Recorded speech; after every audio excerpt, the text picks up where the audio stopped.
Apa itu? Ada masalah dikit tadi sama pasangan. Masalah apa? Beda keyakinan. Beda keyakinan? Pasti sering terjadi miskomunikasi kecil tuh sehari-hari gitu. Tapi itu bukan karena ketidakcocokan. Kita nggak harus selalu setuju dengan pendapat orang. Tapi ketika kita bisa menghargai semua hubungan, baik itu hubungan pertemanan, hubungan kerja, apalagi hubungan pernikahan, itu akan berjalan lebih sehat. Standar TikTok Ya waduh. Kalau punya pasangan itu harus yang seperti ini.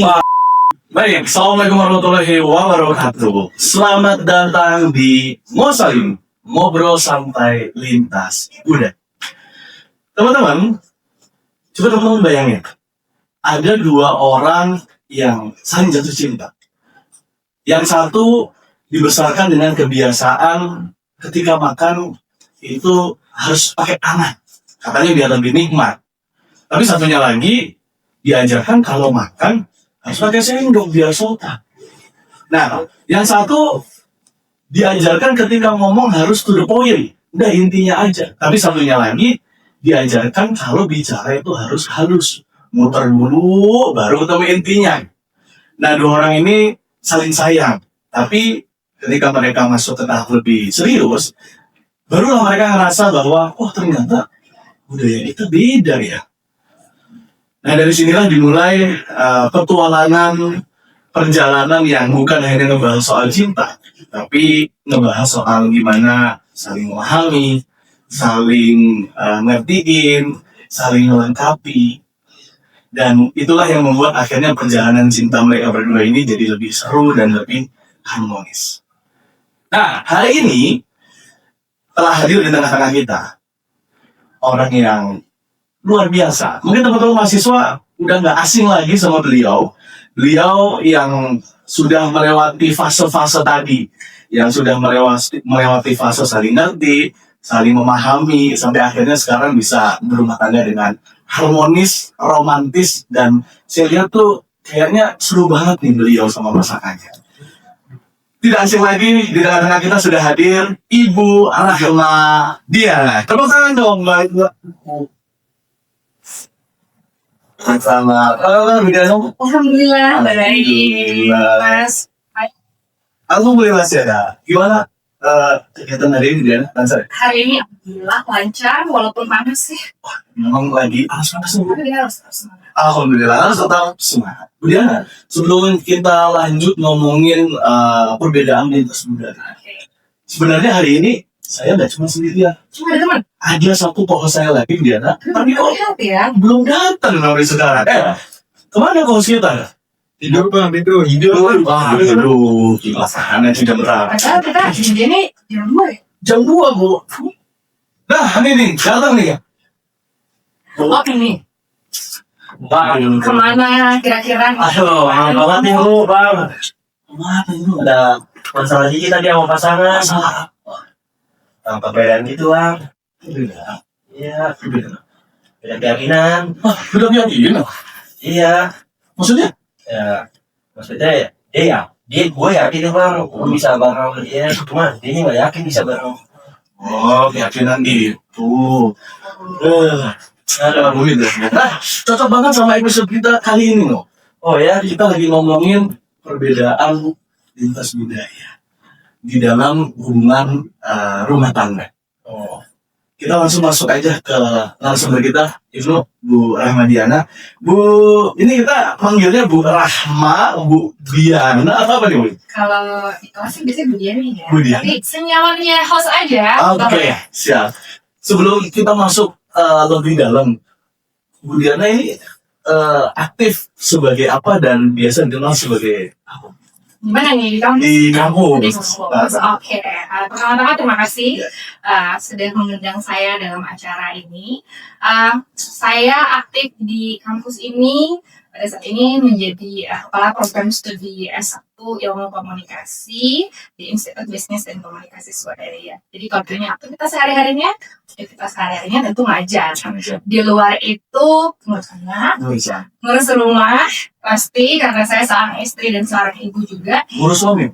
ngurus Ngurus suami harus. Itu main job. Main job ya. jobnya. Sisanya part timer aja saya sebut. Oh, Jadi full time mama, part time dosen. Oh, maka full time-nya seorang moms ya. Betul. Oke, Bu Diana, ngomong-ngomong menjadi seorang moms, berarti kan kita bicara soal hubungan sepasang suami istri yang dulu ketika baru pertama kenal saling mencintai. Betul ya. Nah, Bu Diana, apa sih momen yang akhirnya membuat Bu Diana ini ketika dulu mungkin masih masa PDKT yang sama suami, akhirnya di dalam hati itu merasa kayaknya ini nih jodoh yang gue cari nih. Padahal ya kita sama-sama tahu mungkin setiap pasangan itu punya perbedaan budayanya masing-masing. Nah, gimana perbedaan budaya Bu Diana, suami akhirnya bisa disatukan menjadi sebuah hubungan rumah tangga. Oke. Jadi sedikit cerita dulu ya, Oke, Mas boleh. Noval. Saya dan suami itu datang dari keluarga yang berbeda pasti. Kami dibesarkan dengan bahasa budaya yang berbeda. Iya. Saya dibesarkan oleh keluarga datang dari Sumatera, Lampung tepatnya, yang penuh dengan ketegasan, kemudian keterbukaan, dan kami sangat menjunjung tinggi kekeluargaan. Jadi kalau ada hal-hal yang tidak disetujui gitu ya, kami bentuk komunikasi secara langsung gitu. Dan setiap pengambilan keputusan itu dibahas melalui keluarga. Oke. Nah, sedangkan suami saya ini datang dari keluarga Jawa yang dibesarkan secara halus, harmoni, penuh dengan kesabaran, kehati-hatian gitu ya. Jadi tentunya di awal-awal tuh saya belajar tentang sensitivitas dan kesabaran. Nah, kemudian kalau ditanya momen kliknya di mana sih merasa oke, ini orang yang tepat gitu ya. Karena di awal saya melihat suami saya itu tidak melihat perbedaan budaya sebagai sesuatu yang harus disaingi, harus saingan gitu. Dia tidak melihat perbedaan itu sebagai sebuah sumber masalah, tapi dia menjadikan itu sebagai kekayaan justru. Kalau boleh cerita sedikit, ada satu cerita yang sederhana tapi cukup berkesan buat perjalanan saya ketika kami mempertemukan dua keluarga besar. Suami saya menjadi jembatan komunikasi, dia bisa dengan sangat tenang pada saat itu dan cukup tulus bahasa komunikasinya. Jadi saya pada saat itu merasa oke, ini orang yang tepat yang bisa saya ajak untuk berjalan jauh. Karena dia bukan hanya mencintai saya sebagai seorang individu, tapi dia juga bisa memahami dan menghargai akar dari mana saya berasal. Oke, sepotong sedikit ya. Momen itu momen ketika Bu Diana sudah betul-betul akhirnya menyatakan ini kayaknya orang yang tepat nih. Itu perjalanan berapa lama akhirnya sampai ada di tahap itu nih? Kalau ditanya lama atau enggak lagi. Enggak lama. Itu singkat banget. Jadi kita itu kenal bukan dari circle terdekat. Ini benar-benar nggak tahu dari mana nih orang datangnya gitu ya. Karena saya kuliah waktu itu di Lampung, terus suami saya tuh kuliah di Semarang. Terus nggak tahu gimana caranya kita tuh bisa dapat kontak satu sama lain. Waktu itu kenalan, terus hilang kontak, gitu aja, cuma kenalan gitu aja. Di 2017 tiba-tiba dia reach saya, dia nanya apa, kemudian basa-basi, seminggu kemudian kita ketemu. Ini Bu Diana udah tuh dari Jawa. Aku belum di Jakarta. Oh, balik di Jakarta. Jadi sebenarnya saya di Jakarta, terus waktu itu kamu tuh mau kuliah doang. Iya. Terus sama-sama di Jakarta, kita sama-sama kerja. Terus kemudian seminggu setelah dia chat saya, kita ketemu. Tapi pertemuan itu saya anggap hanya sebagai networking mungkin untuk kerja atau lain sebagainya. Tapi ternyata sebulan kemudian dia mempersiapkan untuk ketemu keluarga.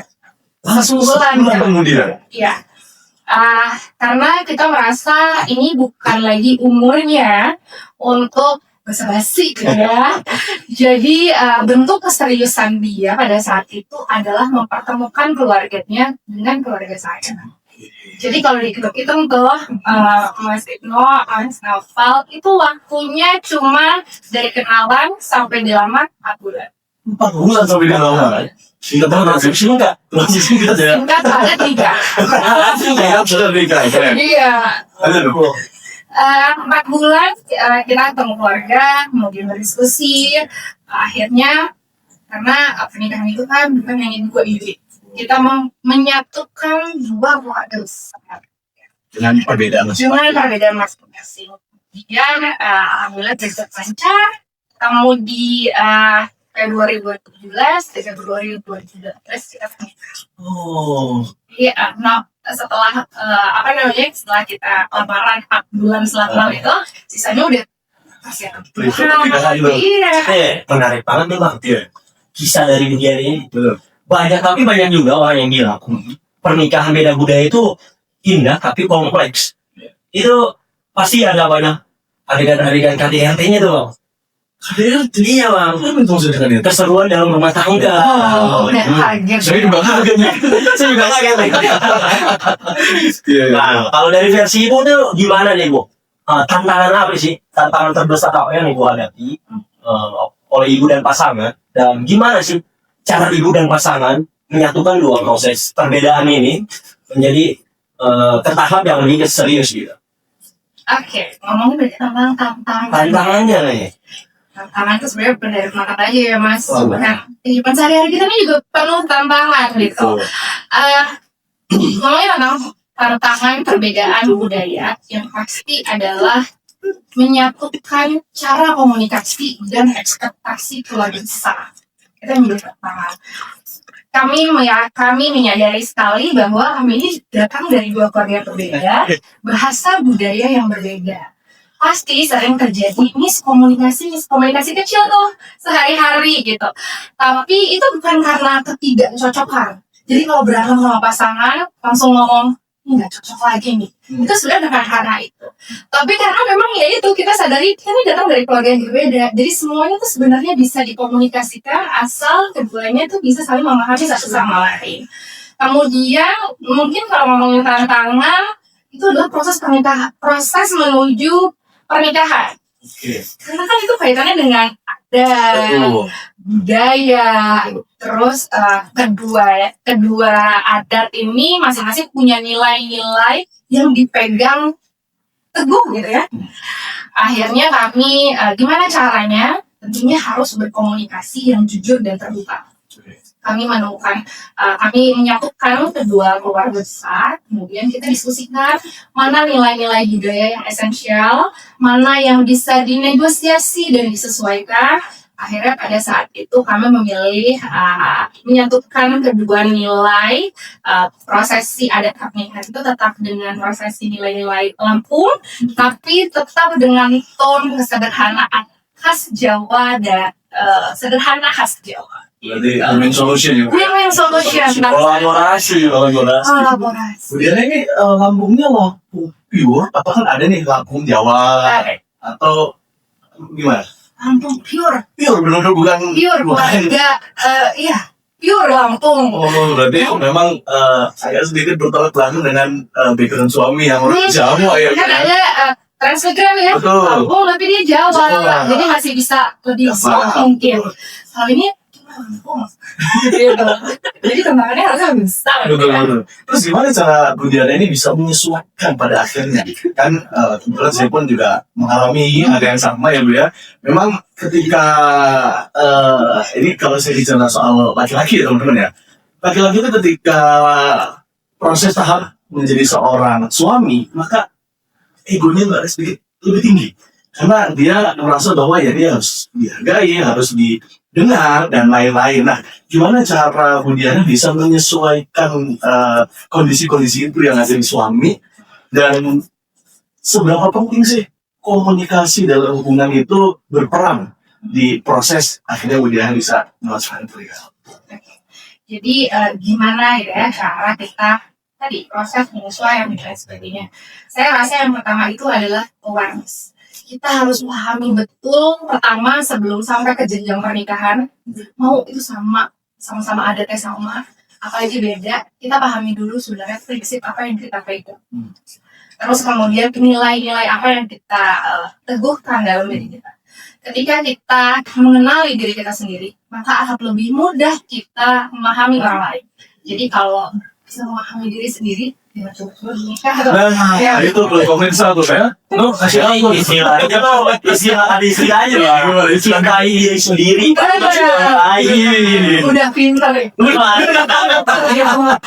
boleh tadi. Boleh dulu ini. Nah, terus setelah kita aware sama diri kita tahu kita maunya apa. Dua adalah kita belajar deh berkomunikasi dengan baik.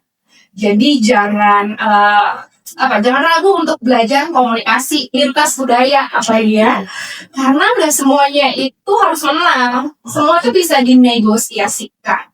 Ya, ketika kita bisa menghargai pendapat orang, kita nggak harus selalu setuju dengan pendapat orang. Tapi ketika kita bisa menghargai semua hubungan, baik itu hubungan pertemanan, hubungan kerja, apalagi hubungan pernikahan, itu akan berjalan lebih sehat. Gitu. Luar biasa. Jadi memang cintailah dirimu sendiri, terus kamu mencintai orang lain. Kan banyak fenomena sekarang itu Kembali. ya. Belum tahu gimana bisa mencintai diri sendiri, tapi dia udah coba-coba nih gitu. Sampai akhirnya ujung-ujungnya apa? Muncullah statement semua cowok sama aja. Waduh. Bahaya. Udah nggak? No. Dari awal kita ngomong aja. Kayaknya mulai agak terasa haus nih. Cuaca di Jakarta ini Betul. Dan di depan kita ini sudah ada produk UKM dari mahasiswa Swiss. Nah, ini namanya Pudol. Pudol ini artinya puding sedot, Bu. Jadi ini terbuat dari puding yang dikombinasikan dan diracik sedemikian rupa. Gimana caranya? Puding kan agak sulit disedot ya, Bu ya. Tapi ini gampang dan smooth untuk Ini inovasi ya. inovasi. Betul, Bu. Dan bukan hanya pudol, ada juga ini namanya cheese cuir. Nah, ini kayak ala-ala aku kalau dulu pernah nge-track itu Bayi Najla, Oh iya. Bitter Bitter sweet Sweet by Najla. Nah, Bu Diana mau yang rasa mana? Namanya juga dan warna saya baru ngeliatnya yang pink kayak segar banget. Boleh, Bu Diana boleh cobain yang pink. Itu mau yang mana? Coklat? Coklat. Oke. Silakan Ibu, boleh nanti ini. Yuk, ada bang. Ini produk asli mahasiswa. Betul, asli mahasiswa Swiss. Bukan dari orang, memang ini bikin sendiri dan ngeracik sendiri. Saya baru proses pembuatan ini dari teman-teman kurang lebih risetnya hampir 1 bulan.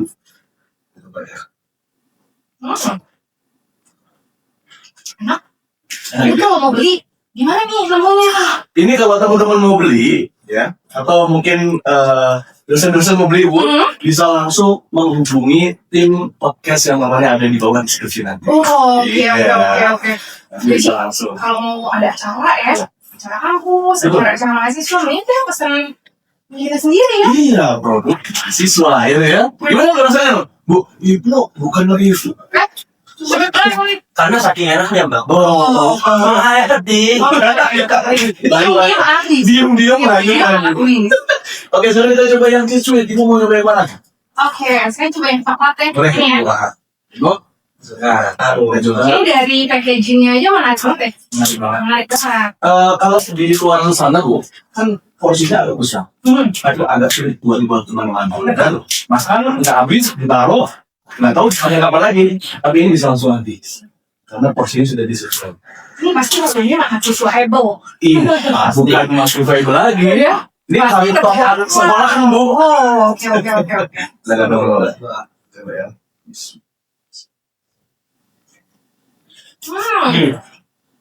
Keju banget nih.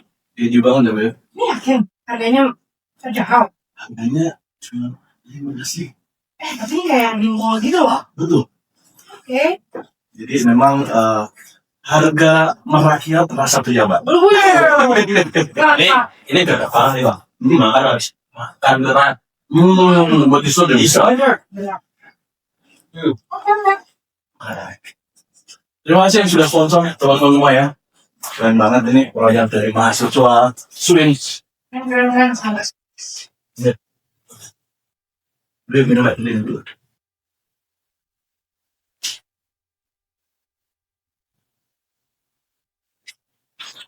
Oke, kita lanjut lagi Mas. Tadi katanya Ibu mau nanya. Mau nanya apa dong?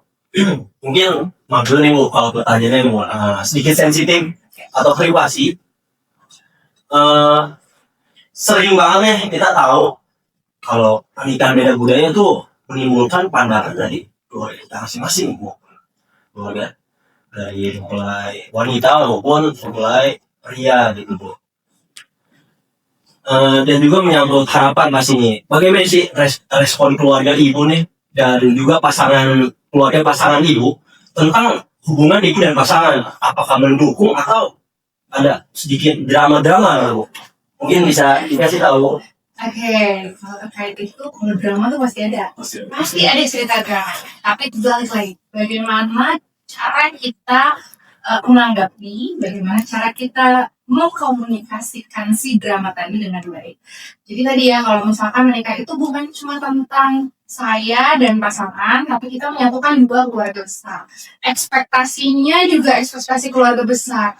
Misalkan terkait dengan mahar. Pasti masing-masing budaya, masing-masing ada tuh punya ketentuannya masing-masing gitu. Nah, pada saat itu saya dan keluarga besar itu berdiskusi gitu ya dengan keluarga calon suami pada saat itu. Apa sih nilai-nilainya, kemudian bisa masih dinegosiasikan. Mana nilai yang harus tetap kita pegang teguh, mana yang bisa pertahankan gitu ya, atau mana yang bisa dinegosiasikan tadi. Nah, kalau pada saat itu akhirnya ya berlangsung dengan sangat baik. Jadi kalau ditanya mendukung nggak sih keluarga? Ya tentu sangat mendukung. Karena apa? Karena kedua belah pihak ini, saya dan pasangan itu kami tidak saling bersaing. Artinya nggak harus biasanya yang paling oke, biasanya yang paling tinggi gitu. Tapi kami sama-sama menghargai sehingga cara mengkomunikasikan ke keluarga besar itu juga baik. Sehingga nggak ada kesalahpahaman, kemudian komunikasinya itu berjalan terbuka, jujur, tidak ada yang ditutupi. Maka sebenarnya semuanya akan berjalan lebih sehat dan lebih smooth.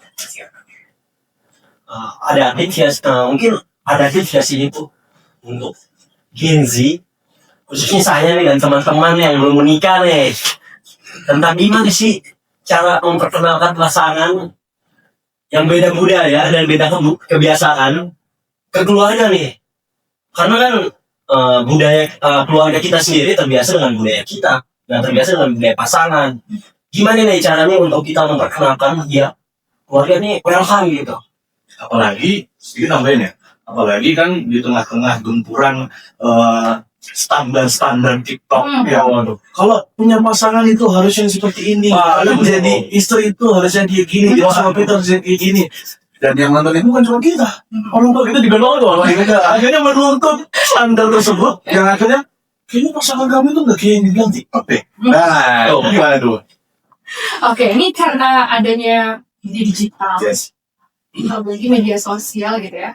Jadi standar kita tuh sebenarnya sekarang mengikuti standar media sosial itu sulit. Jadi kalau ditanya mungkin zaman saya waktu itu belum terlalu banyak informasi, orang tua juga kerjanya belum scroll TikTok terus gitu ya. Gimana tipsnya memperkenalkan pasangan ke orang tua adalah kitanya yakin dulu. Kitanya yakin dulu Nuh. Jangan sampai itu yakin, pasangan nggak yakin. Aduh. Atau ibunya yang nggak yakin, pasangan yakin terus dikenalin. Karena ketika kita berani masuk ke ranah keluarga, berarti kedua insan manusia ini harus sama-sama yakin dulu. Ya, jadi kalau gimana caranya tadi harus sama-sama yakin dulu. Yakin itu bahwa kita akan mengarungi segala tantangan ini bersama-sama. Bersama-sama itu artinya tadi ya, nggak ada yang lebih tinggi, nggak ada yang lebih baik, tapi semuanya bisa dikomunikasikan dan bisa dinegosiasikan. Saya rasa keluarga besar itu ekspektasinya pasti akan beda-beda satu dengan yang lainnya. Tapi ketika antara kita dan pasangan bisa saling menjembatani. Jadi kalau saya menjembatani suami saya ke keluarga saya, Begitu juga sama saya, dia jadi jembatan saya tuh dengan keluarga besar. Jadi kalau sama-sama bisa saling support, nah satu sama lain, riak-riak kecil ya sebutnya, kerikil kecil yang kalau nggak diperhatiin bisa kesandung juga, jatuh juga. Tapi kalau kita perhatiin, insya Allah deh jalannya Yang tadi singkat pada Menikah. jalan udah bertele-tele, nggak jadi. Iya, udah dibawa kemana-kemana. Ujung-ujungnya sama siapa? Jagain jodoh orang. Jadi ini Nah, Budiana, dari semua perjalanan yang sudah Ibu alami, lantas apa sih nilai positif yang akhirnya Budiana ambil dari belajar saling memahami, belajar mungkin budaya pasangan, kira-kira apa nih nilai positif yang bisa dibagikan ke teman-teman pemirsa? Nilai positifnya adalah ketika kita menikah dengan orang lain yang tentunya datang dari budaya yang berbeda, bukan hanya adat gitu ya, tapi dia dibesarkan dari keluarga yang punya cara pandang, cara pikir, menyelesaikan masalah yang berbeda. Nilai positifnya adalah kita menjadi lebih kaya. Jadi anak saya itu punya nilai budaya yang lebih kaya pasti dari saya dan suami, gitu ya. Dia dibesarkan dari ketegasan yang diambil dari saya, okay. Nilai-nilai kekeluargaan yang diambil dari budaya saya, tapi juga dia mengambil budaya ayahnya yang penuh kesederhanaan, harmoni, kelemah lembutan, gitu ya. Jadi kalau melihat saya lebih tegas orangnya gitu, kalau melihat saya tuh tegas, tapi lemah lembut, Jawa banget gitu. Jadi poin plusnya adalah kalau kita mix culture atau cross culture, keluarga kita tuh jadi kaya gitu mas. Jadi bukan problemnya kita besar-besarkan, tapi kekayaannya yang harus. Nah, itu tadi ya, pesan-pesan dari Budiana ya. Memang dari pengalamannya beliau ini kayaknya jadi menambah hasanah keilmuan kita ya. Dan sebelum kita tutup kita mau minta closing statement dulu dari Budiana. Silakan Budiana. Oke, jadi untuk para mahasiswa dan teman-teman yang menonton podcast ini, saya mau berpesan satu hal bahwa dalam hidup kita tuh akan bertemu banyak orang, tentunya dengan latar belakang, cara pandang, kebiasaan sehari-hari yang berbeda. Perbedaan itu jangan ditakuti, jangan dijauhi atau dihindari, karena dari perbedaan itu justru kita akan semakin kaya. Belajarlah untuk mendengarkan sebelum memberikan respon, kemudian belajar juga untuk bertanya sebelum berasumsi, dan juga kita harus mengembangkan empati, belajar melihat sesuatu dari sudut pandang orang lain. Karena pada akhirnya tidak ada budaya yang lebih tinggi, tidak ada budaya yang paling benar, yang ada adalah bagaimana kita saling menghargai satu sama lain. Jadi perbedaan itu bukan menjadi tantangan, justru menjadi sumber kekayaan. Oke. Semua yang akhirnya sekarang kita dapatkan itu proses dari pengalaman dan pembelajaran yang telah kita lalui ya Bu ya. Dan itu memang nilai-nilai positif yang perlu kita ambil ya. Seru banget tuh. Waduh sih, sayang sekali kita waktunya sudah habis. Ya, jadi banyak banget insight yang tadi bisa kita ambil yang tentunya bisa jadi pelajaran untuk para pemirsa khususnya mahasiswa Bu ya. Bagaimana sih cara bisa memahami cinta lintas budaya yang akhirnya bisa menjadi pendewasaan untuk kita ke depan. Nanti kalau udah masuk ke tahap yang lebih serius ya, udah nggak lagi, wah kayaknya nggak cocok, tinggalin. Kayaknya wah ini nggak sesuai, tinggalin. Nggak boleh. Harus beradaptasi dan gimana caranya bisa saling memahami. salah itu ya. Salah mau. Jangan ya. Apa emang dulu? Oke